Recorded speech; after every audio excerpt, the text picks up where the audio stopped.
Well, welcome to the Bedford Open Poetry and Fiction Reading. I'm Tom Laughlin of the Creative Writing Program. This is jointly sponsored by the Office of Student Engagement and the Liberal Arts Creative Writing Program and Liberal Arts Division. I want to thank for refreshments and for the support of this Steve Rossi and his staff at the Office of Student Engagement.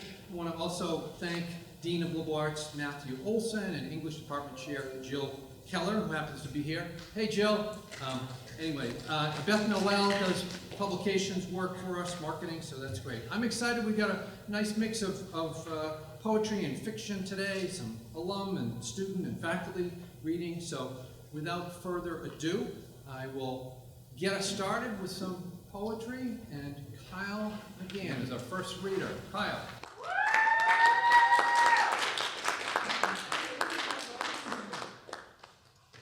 Hi everybody. Does it sound good? Can you hear me? Okay. So I just got over a cold, so just bear with me. So my first poem is titled Windows Watch. Hidden 7 stories high, windows watch the weak walk down city streets. Eyes see through the pane, secret worlds of characters beyond the frame. They see a smirk and furrowed brows, pointed at desperate pleas behind outstretched hands, cursing those ugly reminders that spoil the sidewalk every Monday morning. He hurries to a cubicle crowd, enslaved by his salary and hostage to the clock. They see fingers clasped together, lovers swaying to the rhythm of Tuesday traffic, whose whispering affections drown out the storm, horns and screaming husbands, 20 years too bitter to remember the taste of teenage kisses in the summer. They see cracked pavement capture an unsuspecting executive by her heel, her late afternoon latte pouring all over a freshly pressed suit. She gestures in worried exasperation. What about the Wednesday board meeting? They see siblings transfixed by musicians singing ballads of better years and requiems of wasted youth, foregoing another miserable day in school for a Thursday matinee, alone in a theater they have to themselves. They see freshmen with flushed faces, a hollering mob crawling back from the bars, celebrating the Friday before finals. They'll enjoy their odyssey through the city's late hours, free from adolescent uncertainties, until this dream fades into next morning's angle. They see a wild Saturday night. Four-wheel missile runs the light into an intersection of gnashing metal and screaming rubber. What remains strewn across the shapeless street? Red and blue, pulsing through rain, hide stains of a sun that won't see another day. They see wrinkled hands struggling to wipe away what's left of this week's Sunday, dribbling down his stubbled chin. 2 spoons in solitude in an empty dish resting on that worn wooden bench bring back memories of childhood dates. They watch the windows, only seeing the reflections in the glass. They still live each day not knowing that unseen world gazes back.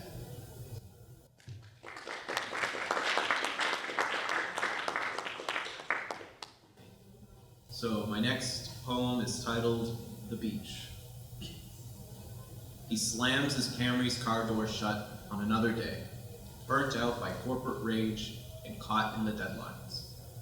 He rips the noose from his neck and leaves the phone behind, swapping his screens for sunglasses. The beach beckons him. He curses the biting sands in his wild dash to meet the ocean's cool safety that laps his tender feet. He smiles as waves cradle him in his childhood, memories of seaweed and the aftertaste of salt. He journeys back on pruned toes to tattered towels and lies beneath the summer heat that turns his belly pink. He dreams of seagull lullabies while the passing sea breeze sets free his worries of the past and future. Thank you.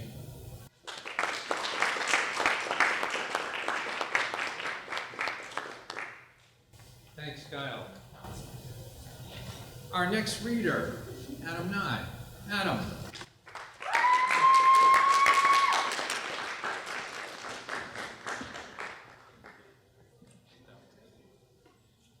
Hey, how you doing? I got a new story. It's called Going Well. It's a bit of a medieval story, and it has some medieval terms in it. Whether you may or may not get that, I don't know. But one term that I'd like to point out is called a censer, which was sort of a religious sort of trinket where you put in medicine or incense to burn. So, we've been left to rot in this God-forsaken village. The plague has infested our minds more than our skin. I fear that our days are numbered. But many press on in hopes that our Lord bear new news of relief. Yet his majesty dare not sodden his robes. Though I have seen the king but once, I recall the damn day he was crowned. He bellowed out demands, he ordered the slaughter of every man in the dungeon. Every man, woman, and child bared witness to the prisoners' beheadings. Blood rained from above as their heads rolled to our feet. I remember their tears, but never their screams, for the belly of the beast shook at every hack of their necks. I was once a man at arms, but never had I seen such a bloody display. Mayhap I shall take my family away from this place on the moor. Dismas, his lady called for him, a messenger for you. Let him in, he sighed, and set aside the ink. Evening, Sir Dismas. A familiar face stepped out of the dark. State your business, Dismas turned around in his chair. Bodies line the roads, Sir Dismas. We fear this sickness is headed down ours next. Ye need not remind me. Dismas, Christendale needs you, the man pleaded. Pray tell, Dismas snorted. Ye are the only man to confront the king, a man of good stomach that serves his majesty as a noble knight. You jest. I never served this bastard king.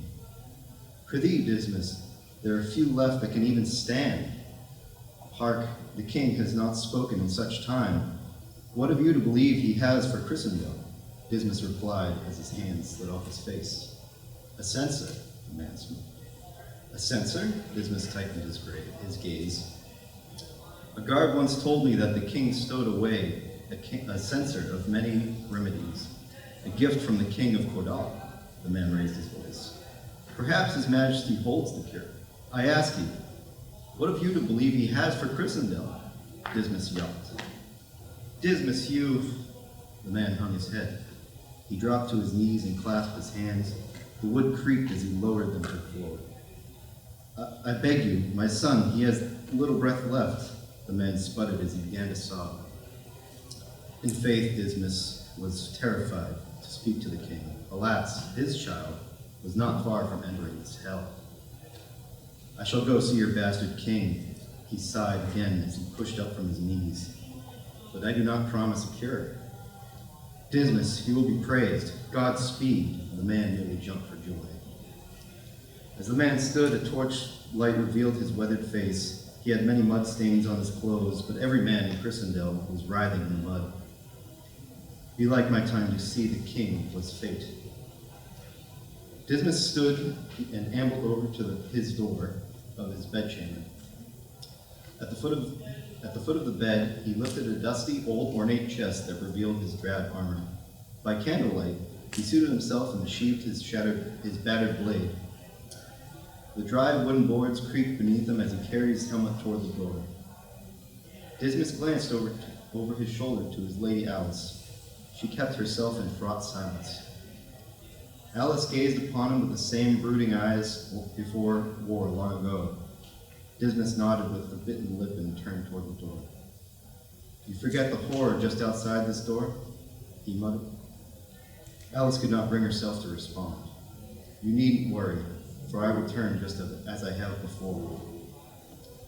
Dismas tightly grasped the handle and pushed his way through the mud. The sky grew dark with smoke, and the shrieks of cauterized wounds filled the air. Dismas' boots sucked into the ground with every step. Wagon wheels squealed as they passed by, piled high with decaying bodies, riddled with black pustules. The sight was no different from a battlefield, but the scent of the reeking bodies made him retch. Every step toward the keep was weighed by his iron. The streets were riddled with vermin and moored bodies by which they feasted upon. Ash rained down from above as hovels burned to the ground. All life in Christendel had seemed lost, and despair washed over the faces of those left alive. Dismas had trudged toward a tavern when a body suddenly slammed into his chest. "End this suffering," a man pleaded while hanging from the neck of Dismas' breastplate. "I have no quarrels with you." Dismas peered down at the man's matted hair. The filthy beggar pulled himself up to 1 foot. He caught eye of Dismas' blade and lunged at the hilt. "Unhand me!" Dismas stumbled. The sword came loose from its sheath, but Dismas clasped the pommel before it hit the mud. The beggar pulled the edge to his chest. "You're mad! Hark! I'm headed for the—" Dismas' grip on the blade had slipped and pierced the beggar's ribs. Dismas stood in silence for just a moment. He pondered whether Christendel could even be saved. To be continued.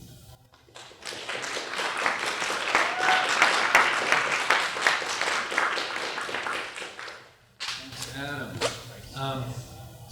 Sapon, do me a favor, maybe we'll close that door because there's more people coming in for munchies and it's causing noise. They got the other door to open if they need to. So, thanks, Adam. Our next reader is Maya Gonin. Maya.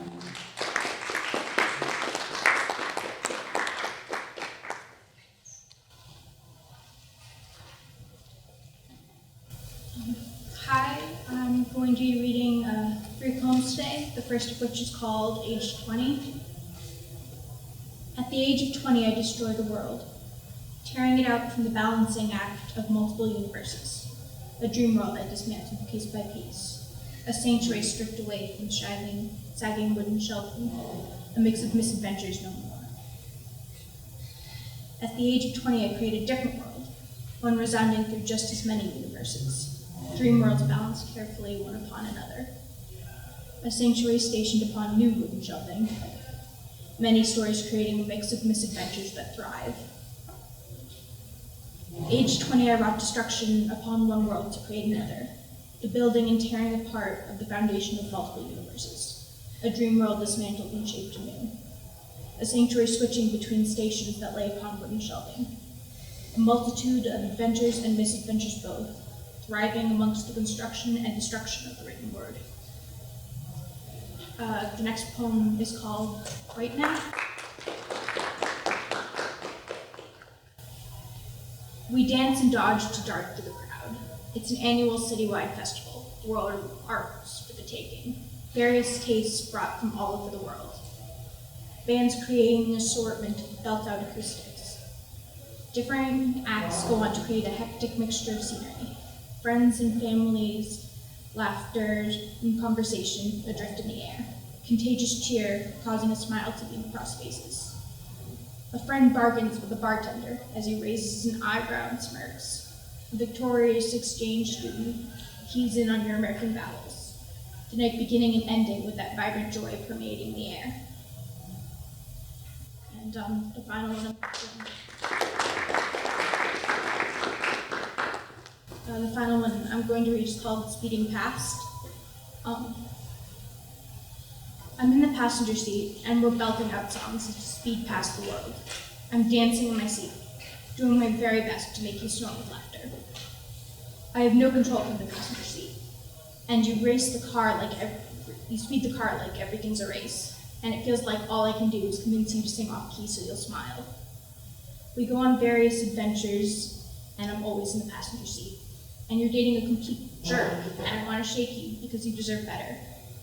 But you just twist your lips as you quote the perks of being a wallflower at me. I sit in the passenger seat musing how you're as screwed up as I am, but then again, you've always hidden it so much better. We go to New York City, and you're shaking your head as I get ridiculously lost, before you give up on me and ask for help. I sit in the passenger seat beside you as you move again and again, never in control. And all I want is for you to find a place that you won't want to leave. I sit in the passenger seat as we go to a concert for a band I don't like, just because you asked. And I've got songs on my phone that make me cringe, but are there because you adore them. Still sitting in the passenger seat, musing once again about how you understand me. Understand that I've had bad luck and I'm shitty at choosing who to trust. But in the 5 years I've known you, you've never not had my back. I'm stuck in the passenger seat, and you're high again, and I'm worried. I shouldn't be, but addiction runs heavily in both of our family genes. You make jokes about corrupting me, but I know, sitting there, that you're the person I'd go the extra mile for. And you're having conversations with me as you talk in your sleep.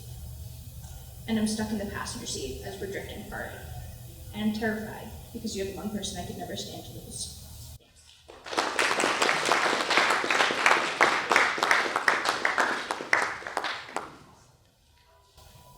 Thanks, Maya. Our next reader is Boyd Matson. Boyd.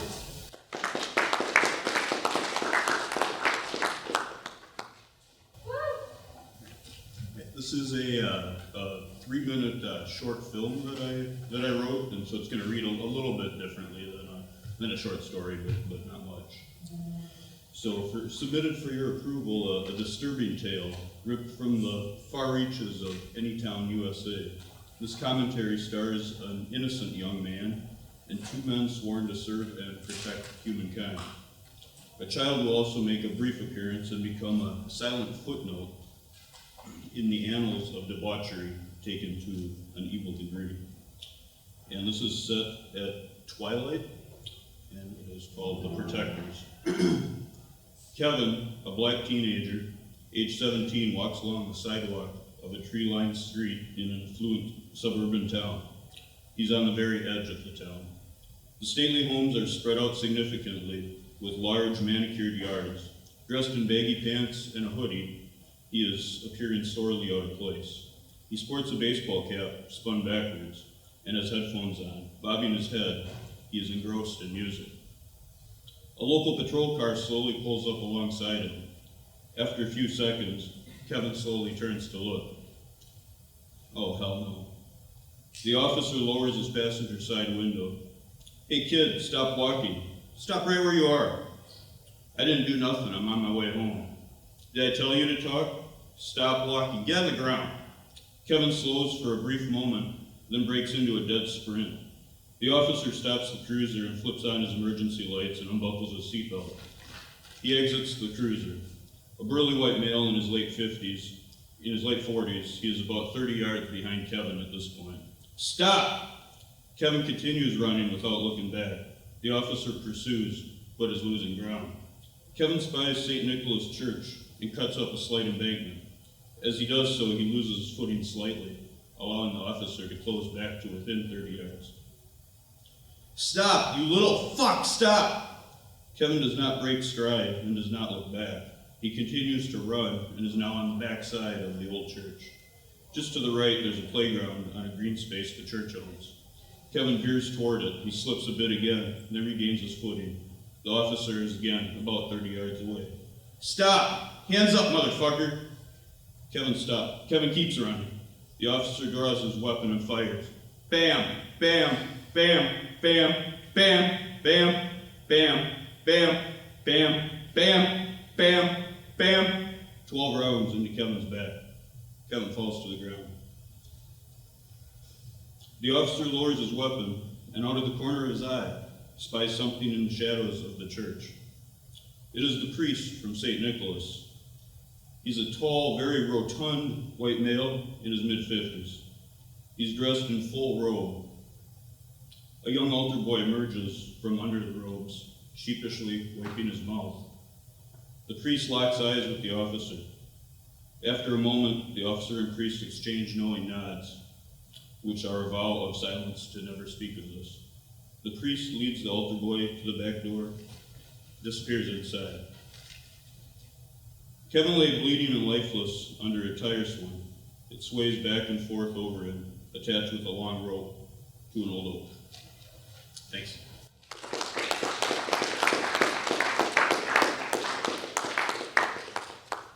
Thanks, Boyd. Our next reader is Sheila Tejeda. Sheila.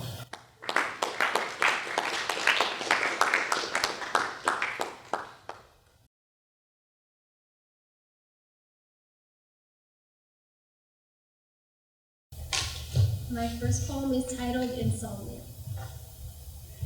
The more I try to erase you, the more I miss you. You are so fake, and I was so foolish to believe that I was the only flower in your garden. You even told me that I was your world, but I saw galaxies in your eyes. What's a world to a universe? Why are you in my head at 3 a.m.? It's like you've got nothing better to do but torture me, even though you aren't around to hurt me anymore. Insomnia.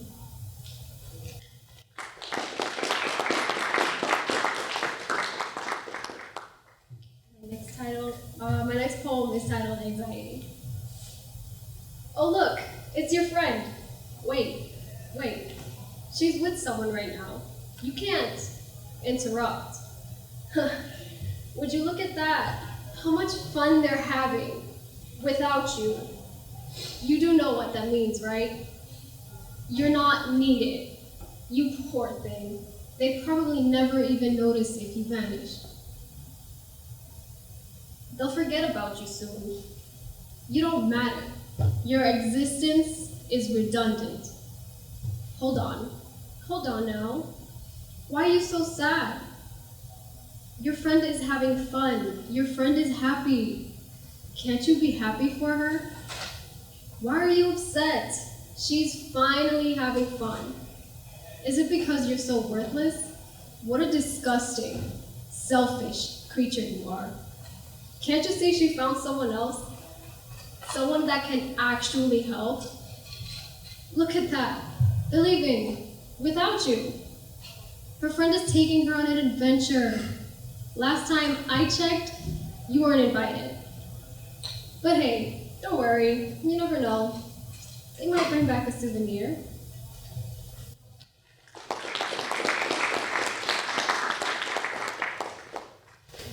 My next one is titled In a Soundless Voice. Always. I wanted to say that in a soundless voice. When did we start doing these things together? There's no way I'm going to say what I'm thinking out loud. So we just end up doing the same things over and over again. To be honest, I know in this moment you make it so I can forget everything. The sadness, the discomfort, all of it. But there's one thing I just can't forget. You have the obligation to walk out on me.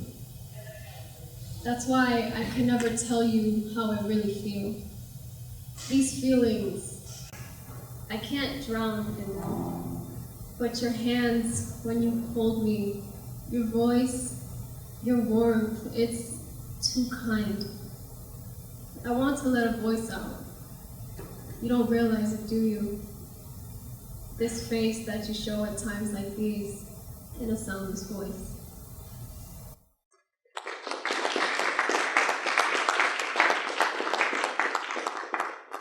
My final one is titled A Letter to My First Love. I love the way the sun wrapped around you like a suit woven from strands of light. I love the way you stayed close to me as we held hands walking the empty streets at night. I love the way your eyes glimmered with hope like a diamond pulled from the earth and polished for the first time, or the way your smile could break through the eyes of the blind. I loved your innocence, untainted by time and unbound by fate. I loved your curiosity and how you were cautious enough to know what's at stake. The only problem was, I was too used to heartbreak. I became best friends with disappointment and I lost my belief in fate. So familiar with bad timing, I was always in the wrong place. Until I realized that I couldn't go on seeing you as just a friend. I got so good at telling lies that even I started to believe them. So now I'm gonna put my heart on the line and speak from my soul to let you know that your touch is really the only thing I can feel anymore. The glisten in your eyes, the only thing I can see anymore. I want to bring you close and whisper in your ears like lovers do. These soft-spoken words weighed down heavy with truth. Because honestly, all I want is to hold you till the sun goes down and not let go until it comes back up. I want to be that warm connection that you crave whenever you feel a certain touch. I want to be that rush of adrenaline that you feel when you get to a climactic peak of a moment you've never felt before. That heavenly moment when you can't take it anymore. Then I want to be the arms you fall into as you slip into a peaceful sleep, relieved of all that tension. Let your guard down. I'll be your wall of protection. I want to be the ship to steer you in the right direction. And if ever you should hit an iceberg and feel like you're about to drown, I'll be the cocoon of oxygen that surrounds you. Breathe me into your dreams. I want to be the seams that bind all your emotions together. I want to be your fantasy, your idea of forever. I want to be the roof over your head to shelter you from the rough weather. I want to be that girl you decided to sweep off her feet. I want to be the pair of eyes that you meet in a crowded place. I want to be the face of everything you thought you didn't deserve, the voice of everything they said you couldn't achieve, because the truth is, you can be anything you dare to believe. But most importantly, I want you to know that even though this love of ours might not have lasted, I would still walk with you to the end of the world, and then past it.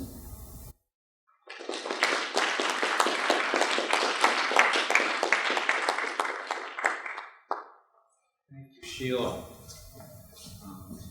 Our next reader is Justin Guinane. Justin.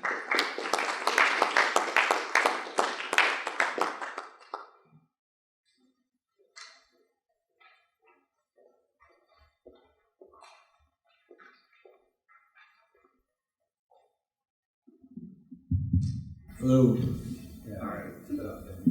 My name is Justin Guinane, and I'm going to be reading 5 pieces of poetry today. The first one is titled Saudade, and it refers to a feeling of melancholy, longing, or nostalgia. I remember in winter, during my youth, sitting by the fire, slurping chicken noodle soup. Snowballs and forts filled my days. Any future troubles were all a distant haze. Knowing that these troubles would pass and I would grow, unfortunately, to a man that I now do not know. For I was young and was not wise. I wish my past self could hear my cries. Payments and due dates now plagued my mind, constantly trying to make it on time. Longing to go back to this life I once knew, even that one time when I had the flu, slurping down chicken noodle soup.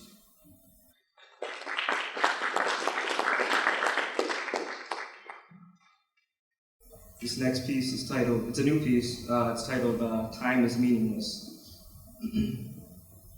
I once read earlier, time is like a ship in the wake left by the journey.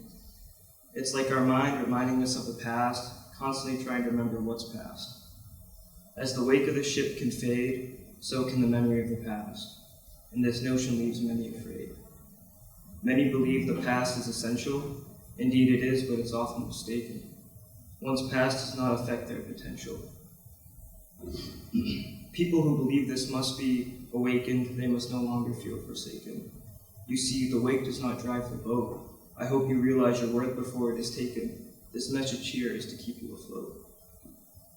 An excuse for an action cannot be the history. It answers nothing and yields no explanation. For many, the true excuse for action is a mystery. Everyone refers to the future or the past in this nation, postponing solutions and explanations for a further duration. Our future is a hoax if we use our past as a lie. For far too long we've been suffering under this narration. Now sit back and relax, for you have arrived. Define yourself by your actions, not by your past, then you will finally be liberated at last.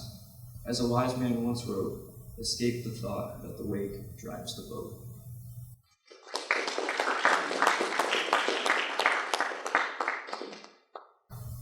The third piece is titled The Mirror in the Cubby, and a little background on this. This is actually a very vivid nightmare that I had when I was a kid. Crawling through the mirror at a slow pace came a woman with no face.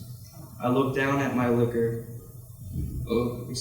Came a woman with no face. As the lights began to flicker, I looked down at my liquor.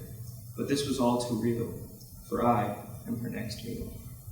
Hypnotized by this awful sight, I could not even urge to fight. I was not its only score. Many people have come before. Once the demon is awakened, you, unfortunately, are now forsaken.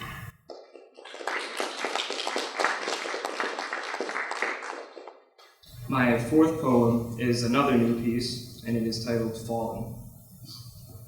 This idea of the fall, I surrender to you. Don't you see me falling? The creation of two. There is this gamble of love that is ever so frightening, a step into the unknown, which may be enlightening. I've surrendered myself to you. This sense of abandonment recurs. You see, there is no more control, for I am now and forever yours. The fall is complete.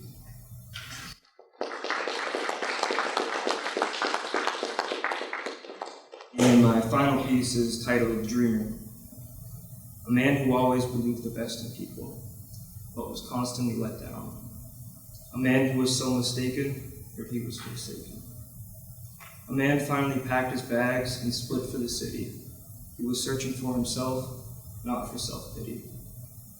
In this new world with a blank slate, though his focus was pointed straight, a man had goals and aspirations for this nation. Thank you.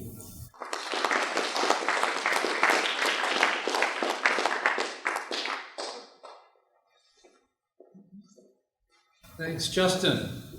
Our next reader is Mackenzie Cartier. Mackenzie.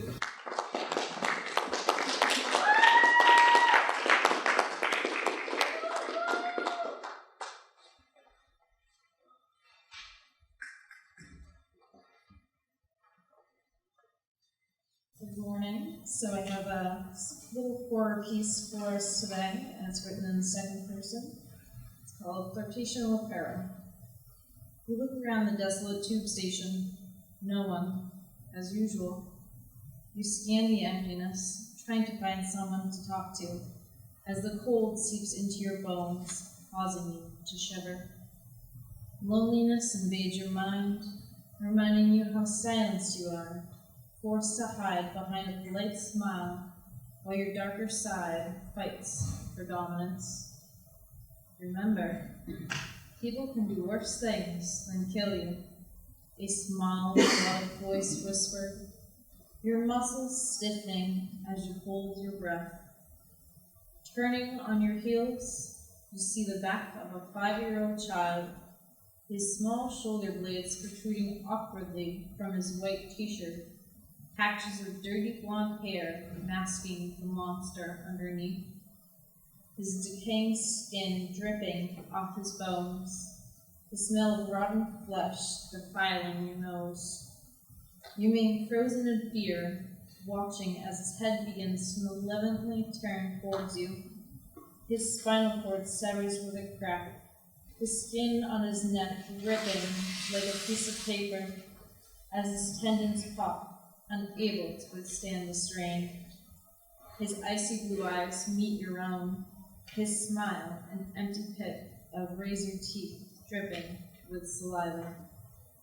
Closing your eyes, you cover your mouth, muffling a desperate cry for help, stumbling back into the Hyde Park Corner logo, too colorful against the bare platform walls. Realizing you cannot escape, you peek through a bed of eyelashes. His body is now completely facing your own, and blood drips down the front onto neatly pressed jeans. The child's pitch-black eyes begin to mirror your own, silently stalking from within the confines of the tube platform. As the dirty ivory walls close in, your pulse begins to race, breath quickening, adrenaline spiking, goosebumps forming from within your skin as the temperature steadily drops around you. A hungry expression dominates his features, becoming more predator than human.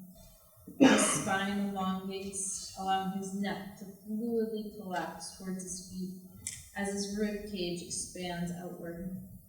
He awkwardly dislocates his elbows with a sickening pop. His hands welcome the ground. The last thing you see is his great form, arrogantly charging at you like a spider for a fly caught within its web. Your heart skips a beat, shuddering with recognition, for you know who he is, the ghost haunting your nightmares, the you from your previous life. He lunges at you. Your head screams in agony as your body crumbles beneath you. What form do you take now? Are you the songwriter with dreamy brown eyes and waves for hair, or the passionate poet with her pen touches lives of many, reminding us all that the greatest thing you can do is love yourself? Or do you take the form of a writer who embraces human sadness and pays tribute to the past? Could you be the storyteller who connects both beauty and destruction of humanity, reflecting on how we finally reached the stars? The light dances on your face, slowly dragging you back into reality. You look up from your hood. The dreary London darkness is overwhelming your eyes, pupils dilating, grabbing for any remnants of light. Smirking to yourself, you think how the city always finds a way to play with your deepest fantasies. Even it admires your work as streets run red with pleasure. Standing like a shadow, you observe tourists gawk at the mundane, as if they had never seen anything like it. Of course, they are not aware of you, always invisible to their blind eyes. The hole in your right boot welcomes the water inside as you walk. Slithering down Commercial Street, you find your favorite bar.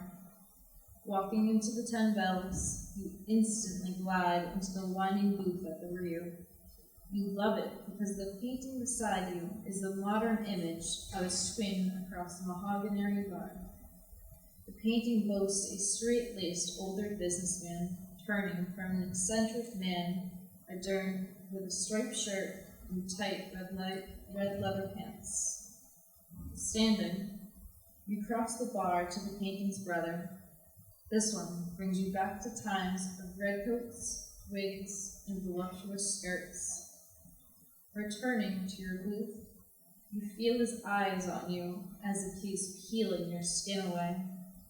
Politely, you turn to him smiling, even as your mind curates every way to skin and gut the stranger. You imagine plunging your favorite knife into his soft neck, condemning him to his last few moments as the scent of iron wafts into your nostrils. Euphoria overcomes all of your senses. Your toes respond by curling in delight. You open your eyes to a steaming plate of steak and broccoli you ordered. As you begin to carnivorously engulf the filet mignon, the juices mixed with blood drip helplessly onto the plate. After finishing every scrap of food on your plate, you slip your hand into the back pocket of your jeans, closing your hand around the worn wallet your grandfather gave to you before passing away. Carefully, you remove a crisp 20-pound note and slide it into the check booklet the bubbly blonde waitress had daintily placed on your table. Outside the bar, you lose yourself in thought until you find a stranger wandering toward the door like a stray puppy, So silently, you chuckle to yourself. Hello, your voice too welcoming. Eyes reaching theirs, your footsteps heavy on the cobblestones. Where are you headed tonight? The 10 bells, the stranger's pungent breath drowning you in rotten eggs and stale beer. Your eyelids attempt to cover your eyes, your nose burning with agony, so desperate to shield you against the toxic smell. Breathing effortlessly, you present yourself as a sexual object, luring them into the alley next to the bar. Pinning them against the brick wall with the desolate alley, you close your hand around their waist, teasing. You can feel their body responding with resounding pleasure to your touch. Enclosed in silence, with your face dark to the stranger, you roll your eyes. People are so foolish, like a fly drawn into enticing beauty of a light. Your hand descends down, reaching the higher part of their thigh, and you instinctively move your hands until you find the proper placement of the femoral artery, where it is in the inner thigh. Higher, they moan, attempting to move your hand toward their groin, assuming your intentions. With a glint of silver, you remove the dagger from the secret compartment concealed within your navy peacoat. You lean deeper, you poo into their crusty ear, thrusting the blade into their left thigh, creating a 6-centimeter gash through an overly pressed black pantsuit leg. Youth, the stranger begins, voice raspy as you cover their mouth, cutting off a final attempt to call you a derogatory slur. This is how it always happens, you think to yourself as you watch as their lower body becomes soaked in blood, folding in upon itself, a heap of bones, flesh, and broken desires. You turn away from the stranger, and your eyes wander to the puddle you had not noticed before. Your face reflects back, but it is no longer your own. Your reflection mirrors pitch black eyes and a smile too large for your face full of razor teeth. Remember, people can do worse things than kill you. Your mirror image reminds you in your own voice, turning your blood cold.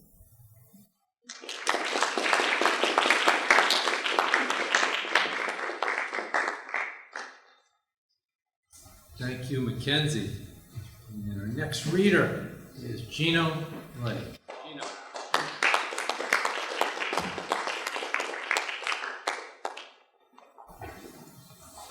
So today I got 4 poems to read. The first one's about Winthrop. Taking Winthrop home. I remember Winthrop as the place I go.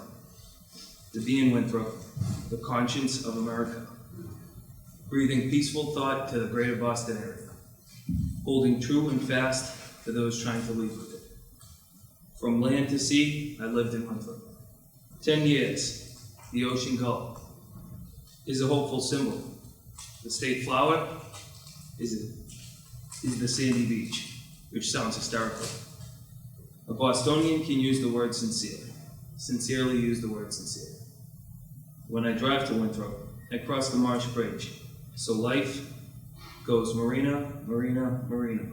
Beach, I wave at the marinas, which we're not getting along with.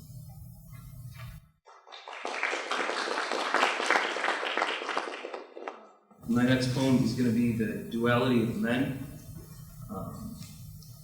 Stab, cut, slice. The noble man falls to a knife. Bleeding, shaking, going cold. Someone help, he's not that old. That's my son, you must do something. So you tied him tight to stop the flow? Staple, suture, stitch. The young man's leg began to twitch. For the same violent man who kills with sheer can be the one to administer care.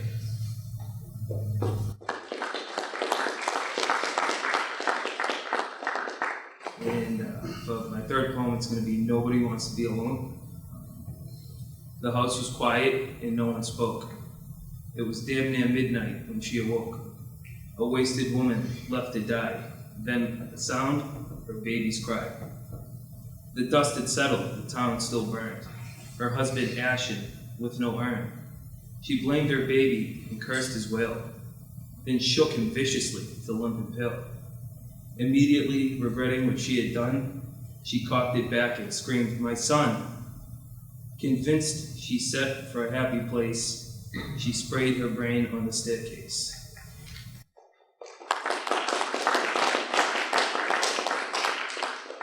And my last poem is going to be Love Should Be.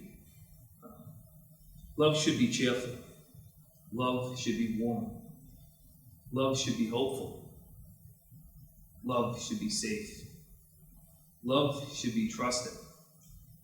Love should be happiness. If you think you're falling in love, you better be sure. There is not a single antidote or even a cure. A real heartbreak will break you. The strongest man brought to his knees, begging to God, bring her back, Lord, please. Don't listen to the lies, you'll never be right. For your first lover holds a key, no other alike. So deal your love sparingly, and when you choose it, be wise. Because man, when it's real, there's nothing alike.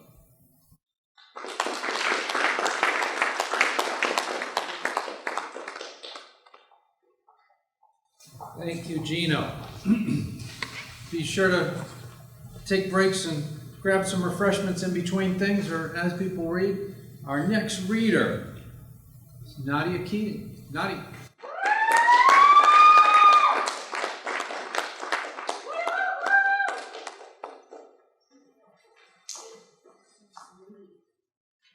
So this story is somewhat based in reality in the sense that it depicts how I actually overcame a fear that I had as a child. When I was a little girl, I didn't have an imaginary friend. I had a monster. He was my monster. He had no eyes for other children. He wanted me and me alone. I'd see him standing outside my window at night. Those awful yellow eyes would peer in at me through the darkness and keep me awake for hours. My monster was taller than any person I had ever seen, yet he was emaciated and had a crooked hunch to his spine. His body was nearly skeletal, even his face. His skin was like veiny gray spandex that stretched across the protrusions of his bones.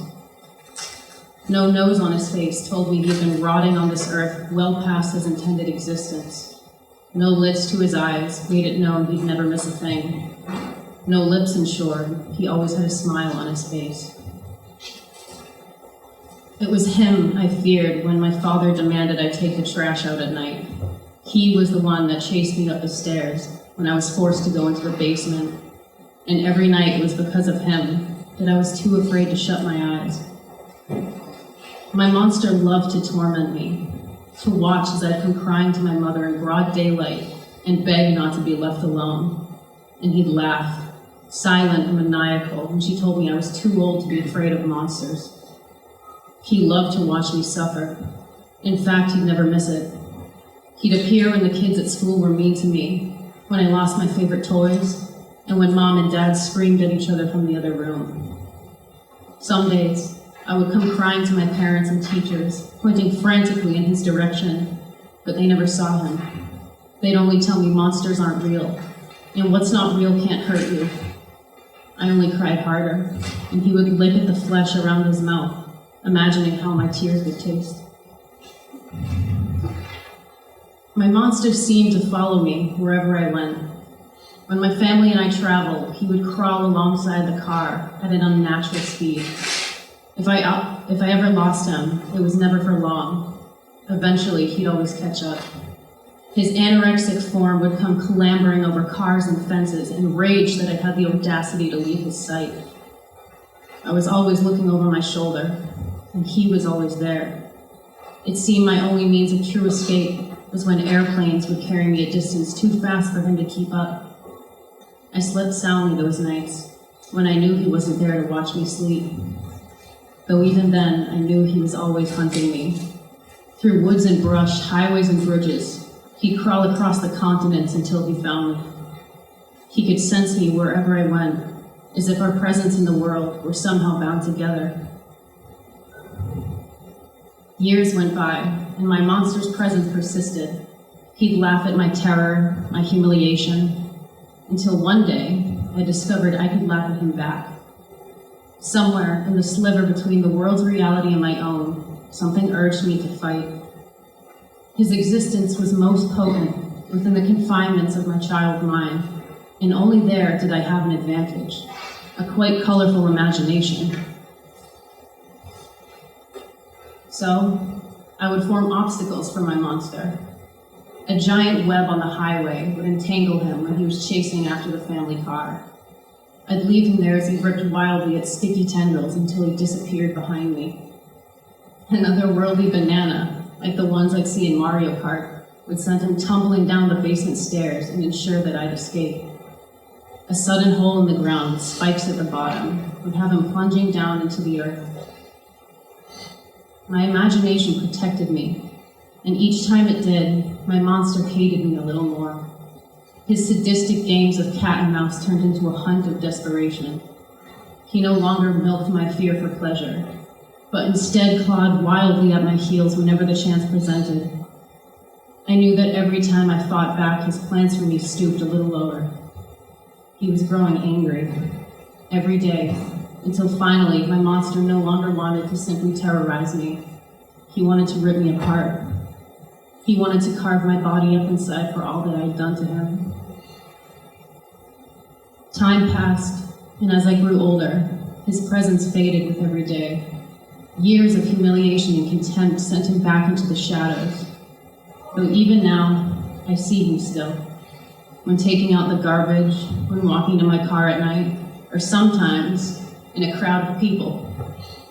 I'll see those awful yellow eyes. He watches me, now more hateful than ever. I am the only child he ever wanted, and he missed his chance to have me. He fed on my fear just long enough to have missed the coming feast. One day, when we are equally matched in fertility, my monster will come for me again. He will attempt to finish a game he always meant to win, and we will see who carves up the other. But until then, I keep my bananas close.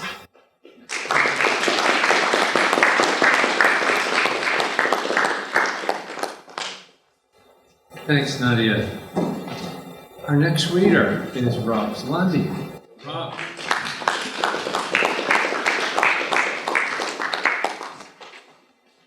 Hello, everybody. I got 3 poems for you today. The first one is fitting because it's absolutely gross outside. This one's called Summer. The flowers bloomed together, the grass made way just for you. Each breeze brought an adventure. I felt blessed that we had countless left.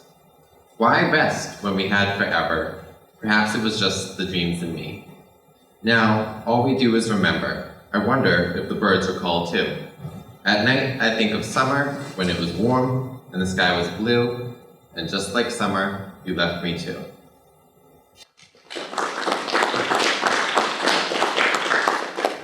All right, a little backstory for this next one. The second one is called trichotillomania. Trichotillomania is a hair pulling disorder. It's obsessive compulsive. It affects roughly about 2% of the world's population, but that might not sound like a lot, but in context, that's more than the entire population of Mexico. And here's a poem about it. The morning sunlight shines on grass, all of which do not belong. With each inch, they grow a mile, touching the clouds with the slightest shiver. They twirl and twist together just to pull me apart. I, however, will never shed a tear in my fury to pry and tear and rip each monstrous blade of grass until they can no longer pull themselves together. They whisper that they belong here, that they'll always be here with the slightest touch. They laugh and grow and say they're going to go. They grow around my grip, asking why I tried to tear them tirelessly. With the slightest sense, I would scorch the gruesome grass until a billion blades belong no more. For they pull me from me, and I pull myself apart watching them grow. Yet still they know they belong in this continental song. The fear to tear does not compare to the fear of the grass itself. Even if I smother it so that the slightest sliver never sees the light of day, the slightest blade would still send me astray. They pull through the dirt, and as the seeds burst into grass under my hands, I can either let them grow or dig until there's nothing left to show. Yet to tear or add here is unfair for me, as perhaps they do belong, and it was me that was wrong all along. They belong and sit on my earth, and stare with the slightest care that I may continue to tear them apart endlessly.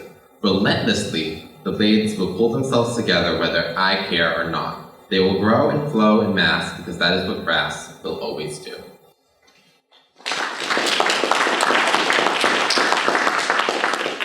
Now this last one, a little backstory. I was a flamingo in a past life, and when I was writing this, that distinct sound came to me, and this is what came out of that. This one's called Flying Far. Flying far, featherly fair feels faint. For fright formed from failure, fixated from false feelings. Flying forward, fiery fear feels foolish. For furious flames feed faith, frozen from frantic floods. Flying freely, flailing fear fortunately fades, from fate forced. Fly far, friend.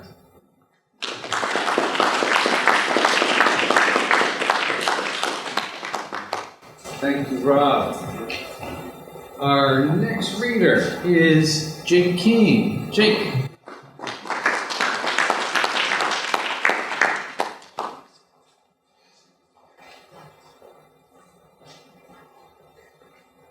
Well, hello. This next piece of mine is a freeform poem, loosely based off the myth of Atlantis, and it's called Doom. Not the video game, though.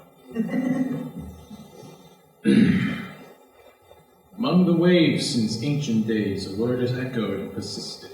It is on no tablet or scripture, but echoes still, unassisted.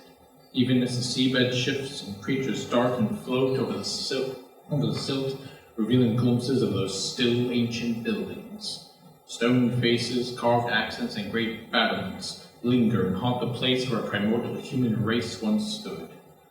Where no soul dares to venture, where none dared to go, not since its fate was sealed 10,000 years ago. Once 'twas verdant, lush of valleys, where humble farmers and herders kept tallies and rallied their livestock, their lifeblood, watching the great galleys, raft of mighty rivers, carrying treasures like spices, gold, and timbers. Upon these rivers, these life-givers, stood the mighty city of men, in the shadow of a mountain that overshadowed them.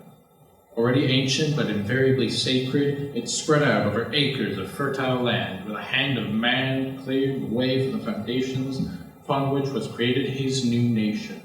Lo, here was the seat of kings, and for them sings the many ballads of old to sate their palates. Here was honored the old gods in incense lodges, memories living on since the dawn. Over nature they had mastery, demonstrated by the tapestry, which showed scenes of great beasts, men performing wondrous feats and wondrous feasts in gardens, groves, savannas, and heaths. Times went by, and as he cut down trees, man was keen to defy his old lords within their own abode, a move that bode ill for him, his original sin. Soon ego spread, roosted itself in the people's heads. The kings believed themselves divine, a notion they defined as sublime, and they saw that soon was time to reclaim what was never theirs but belonged to them. It was here that the word was first spoken. While it left no scar or blister, even so it was whispered. There would come no glorious end, only a whimper. In time the forests and fields burned, all the beasts and birds returned from their homes, and others were spurred into action as the human faction came down upon them. Soon all was dying, innocent, left crying as men were prying from the earth its riches. A monument to the kings was built upon the mighty hill, a temple to their will and power. And the kings did speak, now is our hour. The old kings are dead, long live the kings. We are lords of all things, and keepers of the world.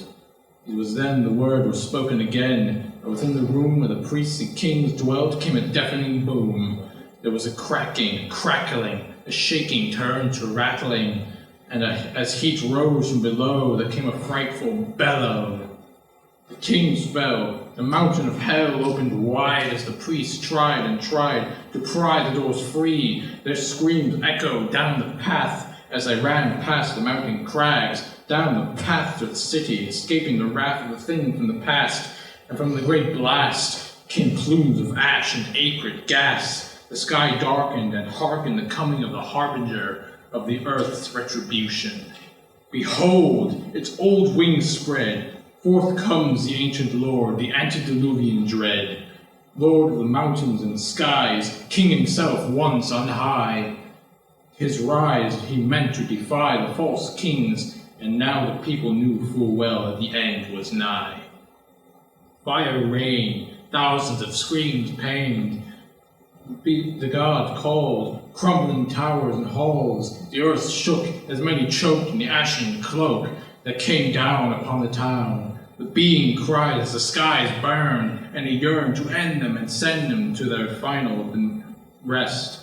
It stepped from its perch and spread its wings, and it sings as it brings storm winds and tears apart all the remains of the weak and the vain, before the earth gave way to the ocean's waves and sent the nation to its watery grave. And so it has been. The city was laid low by their ego, by their actions long ago, and so nothing was left but woe. Even now, as the sun and moon loom, casting rays down into the sodden gloom, the word still echoes. That word is doom.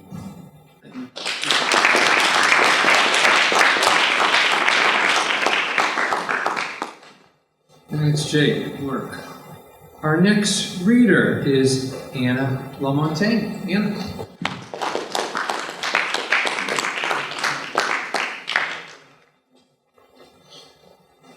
Hi guys. So a little backstory. This is a story I wrote based off my little sister. She has like a super cool imagination, so I sort of wrote it based on her imagination. It's called Where Does a Balloon Go? And it's just a little part of the story that I wrote. The balloon was tied to a chair, bobbing up and down like the older kids bobbed for apples earlier in the day. Everyone was already inside, but I still wished the festivities were going on. So I sat outside on the freshly mowed grass with my mini painted pumpkin and my teddy bear Wanda, right next to me. We all sat looking up at the balloon, wondering how to get it down. I could just go inside and cry to Mommy until she gets it down for me, I told Wanda. Wanda just kept on looking up at the balloon. I figured that just meant it wasn't a good idea. Wanda can't really talk because she lost her voice to the evil sea witch Ursula from Ariel. So I sat there as the sun started to set. I remembered that Mommy said that I would have to go inside when it got dark. So I had to think fast. I stood up with Wanda's hand in mine, and we walked over to the chair. The chair seemed much larger now that I was up close. One time I went to a place called NYC with Mommy. We took a plane and everything. That was my first time on the plane. At first I was nervous. But once we were in the sky, and I looked out at the window, I was so amazed by how high we were. That was my favorite trip. There was no plane here to help me now, and the chair seemed just like those tall buildings Mommy called skyscrapers. I tapped my feet, looking down at the grass going between my toes, and looked back up at the balloon still bobbing up and down happily. One time I went hiking with Daddy. We climbed like monkeys that day up a big mountain, and we took a picture on the top. I liked that picture a lot. I was holding Daddy's hand just like Wanda was holding mine. That was my favorite trip too. The only way to get the balloon, Wanda, is to climb like Daddy and I did, and then jump off the chair with the balloon and fly down like planes. Wanda wiggled in my hand, so I figured that must mean that I had a good idea. I lifted my foot and started to climb, as the sun kept on setting. The wooden leg of the chair roughed on my feet. I grabbed onto the seat and scooted myself up as best as I could. The chair creaked as I scooted up, but Wanda couldn't hold on very good. She let go, and we both tumbled to our butts back on the grass. Back to where we started, Wanda, I said. Wanda fell with her hand raised up in the grass. Great idea, I said to her as I took her hand and stood up again. One time on my 4th birthday, which was last year, we went to a farm instead of having a party. At the farm, we got to go apple picking. There were so many trees all around us filled with bright red, delicious apples. Only problem was, I couldn't reach them. So Daddy lifted me up and put me on his shoulders as Mommy held his hand. We walked for hours as I picked what seemed like the entire field of apples, until I fell asleep in Daddy's arms. Keep your hand raised high, I said to Wanda as I put her on my shoulders. I tippy-toed to the chair so I could try and be as tall as Daddy was. Can you reach? I screamed to Wanda. Grab the balloon, I shouted some more as I felt Wanda's hand plop down on my head. Wanda fell asleep right there on my shoulders. Good thing I caught her before she fell off of my shoulders. I held her in my arms like Daddy held me and walked to my mini painted pumpkin. I sat down again and laid Wanda right down on the softest patch of grass I could find. I kissed her goodnight and laid right down next to her to think some more. As I looked into the sky and saw the pink clouds, I remembered back to the plane. We were so high up in that plane that we went straight through the clouds, cutting through them as we flew higher and higher. I saw a star in the distance. That means it's almost time to go inside, I said quietly so I wouldn't wake up Wanda. I sat up so fast that I accidentally tripped over my painted pumpkin and fell right back down again. That's when I got the idea. I would use my mini painted pumpkin to get the balloon off the chair. The pumpkin will work just like the airplane, I thought. I took the pumpkin in my hands and took a step closer to the chair. This is going to work, I said to myself. I hugged the pumpkin, lifted it up, and counted. 3, 2, 1. I threw the pumpkin forward and closed my eyes. Crash! Splat! I slowly opened my eyes, scared of what I was going to see. When I opened them, horror struck. It was as if all the buildings in the world crumbled to pieces, the mountains rumbled all their rocks down, and all the trees' apples fell rotten to the floor. There in the distance, I saw the remains of my pumpkin splattered on the now broken pieces of the once towering chair. I looked up, half expecting to see the balloon bobbing happily, but it wasn't there. Thank you.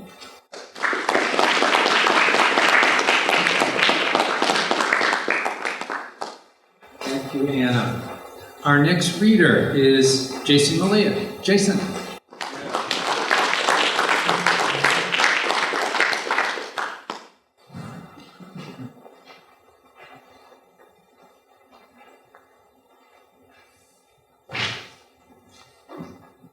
So today I have 3 poems I would like to be reading. My first one is my own personal version of the poem My Genealogy by Betsy Scholl.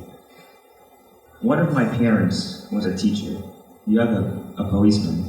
One was a pioneer, the other a peacekeeper. In the night I'd awake to the hoot of owls and the faint scent of rainfall. The tattered map plastered onto my lower back is the foundation for my future. One of my parents was a scholar, the other a law upholder I carried into the night, convinced it was my destiny. One of my parents I praised, the other I preached, in this revolving door of my transfiguration, one wrong key and one rustic hinge. Thus my troubled birth, my endless charade. One was a jester, the other a jade suit. How they conflicted one another. One was an imperceptive fool, the other a pessimistic proctor.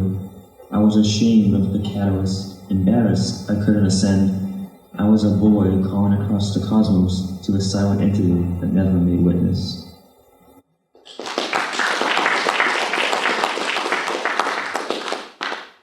My second poem is a Halloween-themed one, so it might be a couple weeks outdated, I'm sorry. It's called The Deed. The boy grabbed the blade and crept up the steps. He made sure to not make a peep. He reaches the room up above, swinging the door agape, lunging forth and dragging his blade down below. A slick stab surfaces as a scream bellows out. He does this again.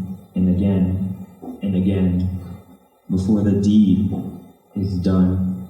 Outside he waits, with the tool of terror still grasped by his small, childish hand. A car rams into the driveway as petrified parents panic at the sight in their front yard. Their son had dealt out the deed, one all would fear in 15 years.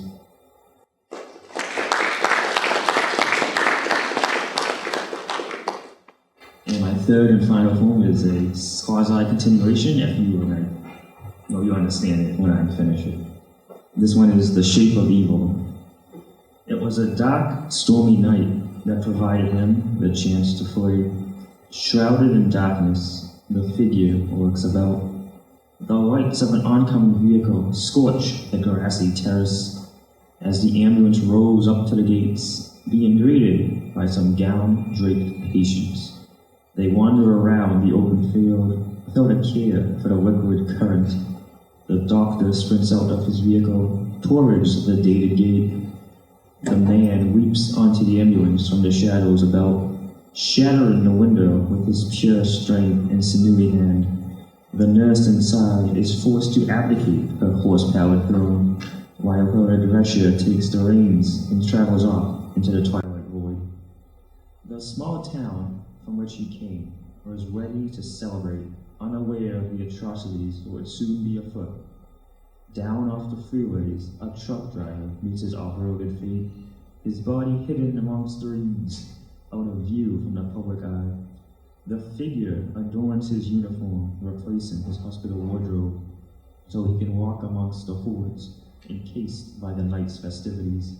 A hardware store provides him with a mask to conceal his face, one that would echo murder and mayhem for decades across the small town's populace. He now has his newfound shape, and with this new identity, he slithers off to stalk his nightly prey. A shape he would be as he crept around the town, his former friend, the doctor, quickly on his tail. A final confrontation would await them at a home in the dark of the dusk. Cries of help echo across the lawn as children rush for any sort of rescue. The doctor rushes inside this home to face this shape. He stands and watches as the mask is placed back on its face before 6 shots are unloaded from his rifle into the shape's chest. The shape himself tumbles off the ledge down to the cold ground below. The girl that was now safe from him retorts if the boogeyman was real. The doctor implies that indeed he is, before glancing over the ledge and seeing this shape no more. Evil has risen in this town for the first time, and every Halloween night following, the shape will sort of awe in his sight, because this shape of evil is known only as Michael Myers.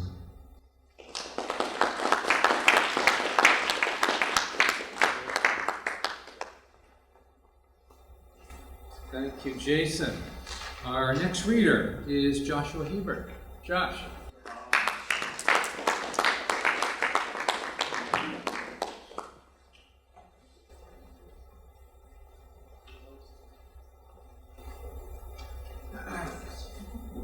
Hello. I'm reading poetry. The first one is Fire and Ice. The fire in my eyes makes the coldness in your stare. My blood screams do or die, and yours just can't compare. While I try for the sky, you hide and deny what must be there. And I shoot so high to see the how and why, and you swear and scare and tear. The cool breath of death shows your fantasies are lice. Sky high hopes are best left for the helpless to entice. I'm no longer deaf to my knowledge theft. You can see just the snow under the sweet blue skies. I can feel the lies belied by our best. Your guise is simply another vice. Burned in the crusade of possibility, your death is merely probability. I know I was made for destiny. You choose fragile tranquility. I won't melancholy helplessly. Your breath contains inherent mobility. Don't face ice zealously. Embrace the fire of entropy. Freeze your rage-fueled desperation. The fire in your eyes promotes stagnation. Fate's decreed everyone's ruination. The burning passion is succumbing to temptation. I'll best be fucking foundation. You'll burn out through fixation. Don't cage rage in hopes of libation.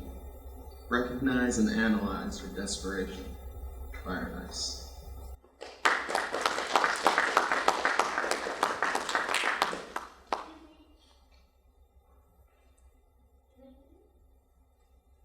See that? The next one is fight or flight. Through bleary eyes, I path my way. Through distant skies, I hope will stay. In day or night, the stars pull bright. In dusk or dawn, I will away. No here nor there, nor anywhere. Mind lies polite against the glare. To do or not is up to you, but who is when you cannot do. Birds herd and kin, light pulls you in. They call for flight, dawn must begin. Yet Neo's grip, many worship, for every flip preempts the slip. For life or death, how shall I know? In each breath, which way to go? In cyclic times, so many holes, I've lived lives of faux grandiose. Though many wish, indeed I did, the fighting bliss shall always win.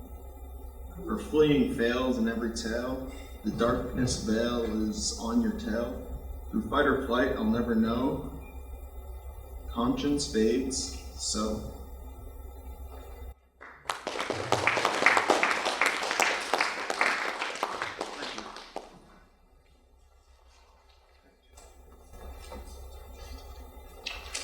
Good work. Our next reader is Sapan Abulhassi.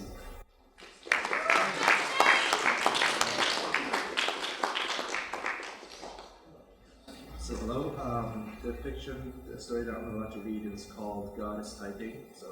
I had a cold a couple of days, so bear with me, please. Anyway, God is Typing. My name is John Petros, and I have a weird but fascinating story to tell you. I know some of you might have not really involved yourself in religion or anything, but believe me, the story that I'm about to tell you is not a religious thing, but it's an experience that I think all of us should feel and experience it one day. Let's start from the beginning. I was just a normal office worker, working a full-time job in a bank called Mason & Jones.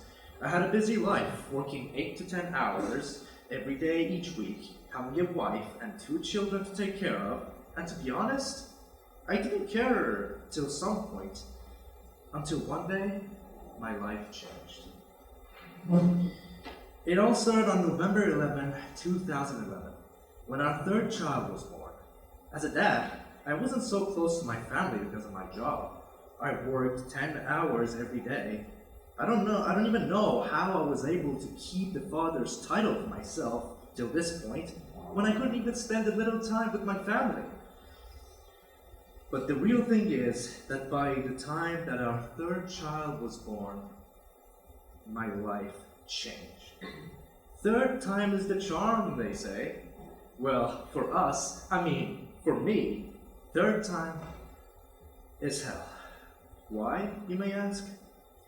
Because I lost my wife to my 3rd child's birth.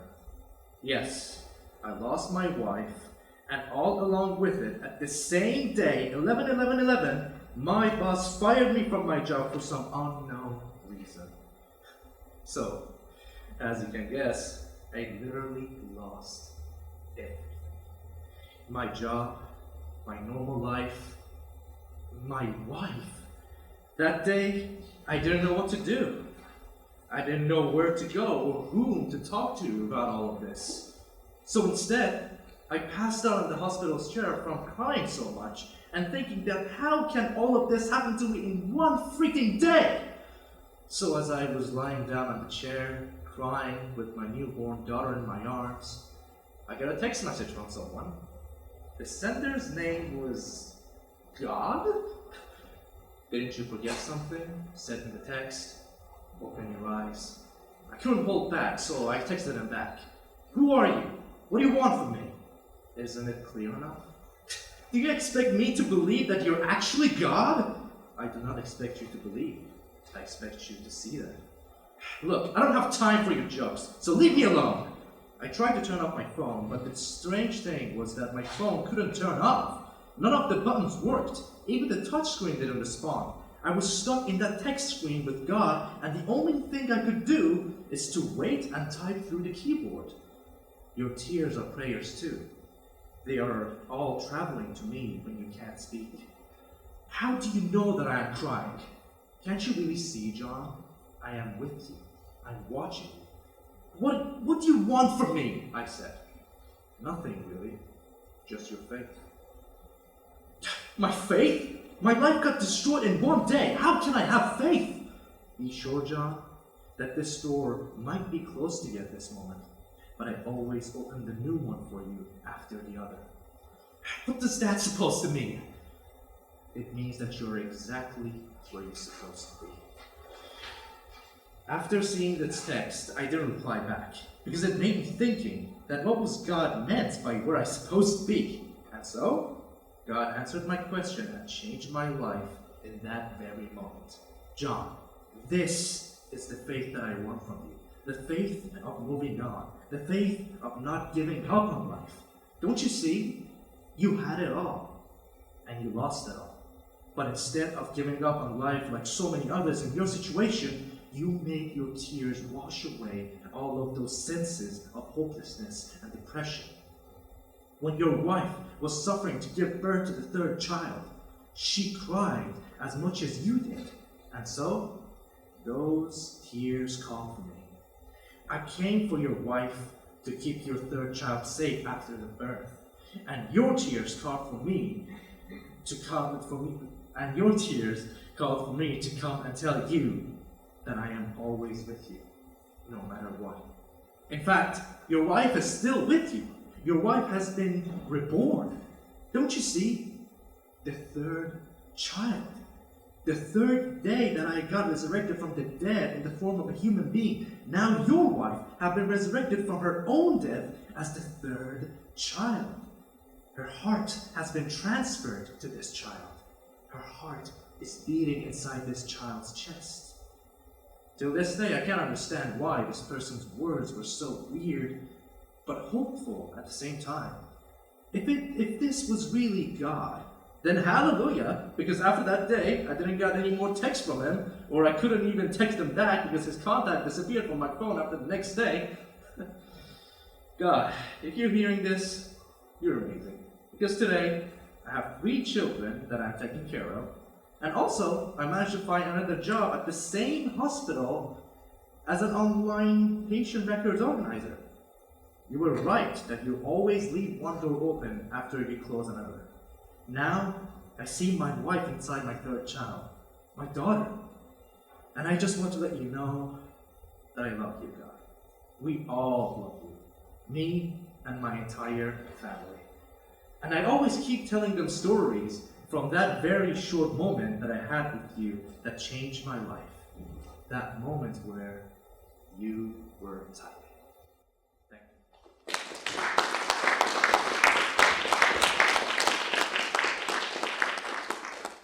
Thanks, Word. Our next reader is Julia Coggins. Julia.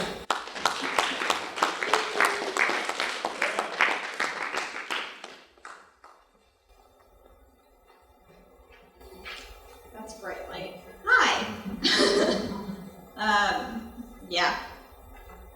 Is love an illusion, or is love the fueling part of us all? Or is it just a cry out in desperation? Is the way he holds her safety of possession? Is the way she kisses him love or jealousy? Are we destined for a future with one partner? Or should we simply stay alone to have multiple partners and a single income? Are you kissing my forehead to tell me you love me, or simply because I'm easy to use? Am I in love with you, or are you just a rebound? I have dreams of you. I have dreams of our future, whether awake or asleep, you live in my brain. Fuck this shit. If I can't be sure of anything, why should I give you everything? You'll break me just like all the rest. I like pancakes. When I cry out in frustration, you ask if I like pancakes. You always take care of me like that. Bringing tears to my eyes, I question why I'm worth something to you. Fuck this. You probably don't even love me. I don't want to go to work tomorrow. I'd rather stay in bed with you. Your bed doesn't welcome me anymore. Your bed was once my sanctuary, and now it's a daydream I die to go back to, but you never loved me. I miss being happy. When we were good, I was happier than ever before, and now that you're gone, though, I feel nothing.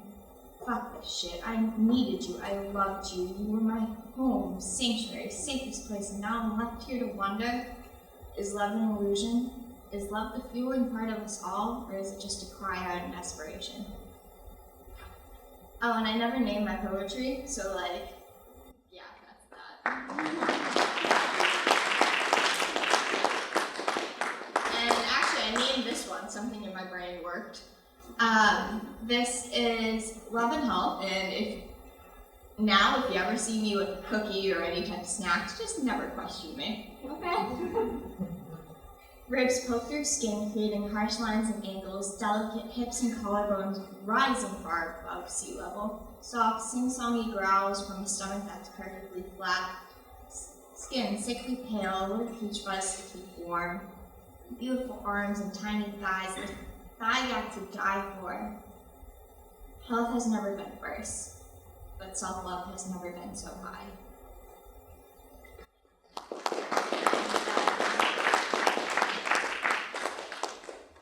This is a phase I went through recently, and it hurt a lot to think that someone hated me for the reason I was who I am. I'm mean and a flirt, so I'm really sorry for anyone I've ever been mean to. But I'm the same woman as I was, but I am more now. Stop acting surprised when I'm mean. I was always mean, but back then it was a quirk you loved. Now you view it as me denying you your manhood. Now I know when I am mean, it's because I am strong. Stop telling me to change my personality because I am a flirt. I flirted with you and you loved it. You felt cared about. Now I still flirt when I speak and you view it as an issue. I now know I flirt to make sure people know they're loved. Stop. Let me be more. I am still the woman you love, but I am more.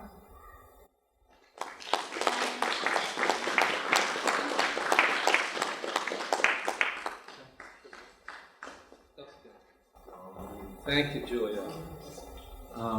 And I promised I'd pitch in a couple poems myself.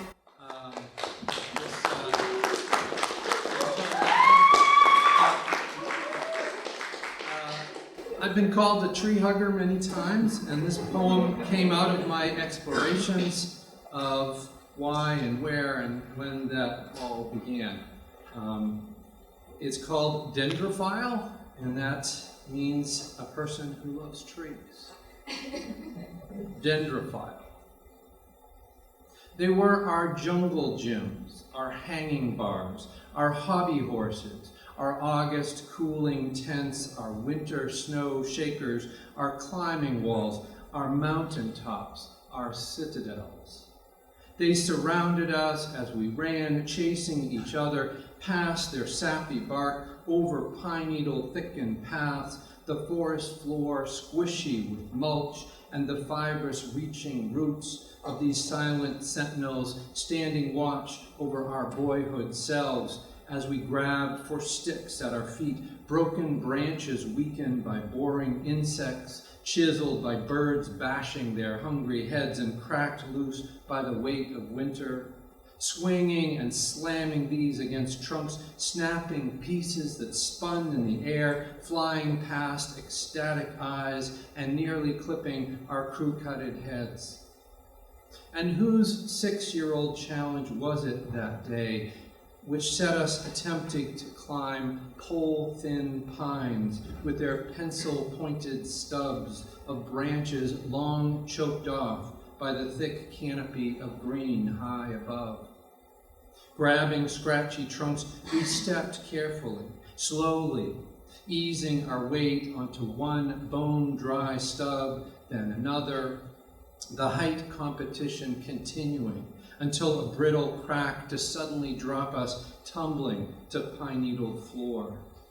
Then, unthinking, my sights on bragging rights, I reached up one stubbled trunk, hugging too closely its scratchy bark as I climbed until the crack, the sudden drop, the unseen sharpened stub slicing as I slid down toward forest floor, a thin red line from my belly to chest. Afterwards, the stitches, the bandages, the long torso scar were show and tell exhibits until puberty and chest hair and decades erased any visible sign of that first woodland infection when sap began running through my veins.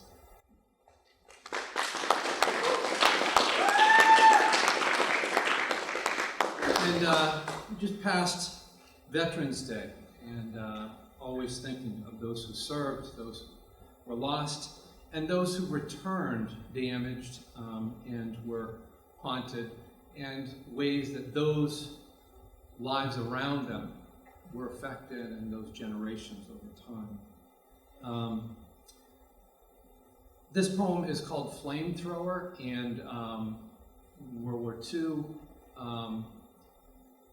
people who were left-handed, the guns were designed in a way that kicked the shells off to the right, and lefties, it would sort of go in front of their face. Often left-handed people in a battalion were designated to use a flamethrower, which is a horrible weapon of destruction that shoots a flame up to 60 yards and burns everything in sight, people, things. So this poem is called Flamethrower. A lefty, the guns weren't made for him, so he became a flamethrower, flushing out foxholes that couldn't be cleared. Children on fire still ripped through his dreams, forcing him down to the kitchen chair at 3 in the morning for a cigarette, highball, late movie.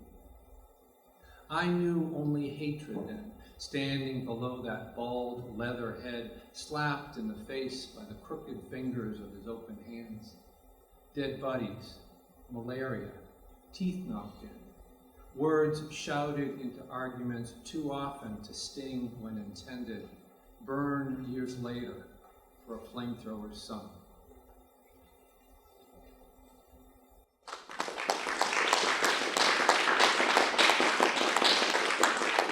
A big round of applause for all our readers and our audience.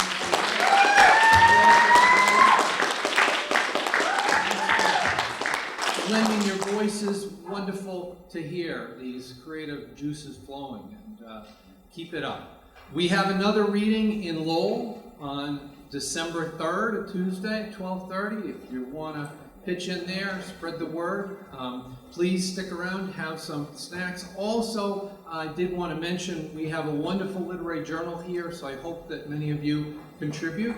And next semester, you should see call for submission for our literary journal. I should flip it over here so we can see what it looks like online. There it should be there. Yeah, there's our literary journal, the Dead River Review. So do contribute and take a look and read some of your fellow student and faculty writers there. So, thanks again for everybody, and good work. Have some snacks, stick around, and thank you, Justin. When is it on Tuesday? No. It's Tuesday, December 3rd. What time? At 12:30. In the Yep, in the assembly room in Lowell. So. Anyone can go, right? Absolutely. Okay. And If you want to read, there's signs and things around, but email Joe Nardoni. Anyone can read? Email Joe. Absolutely. Thanks all. Thank you.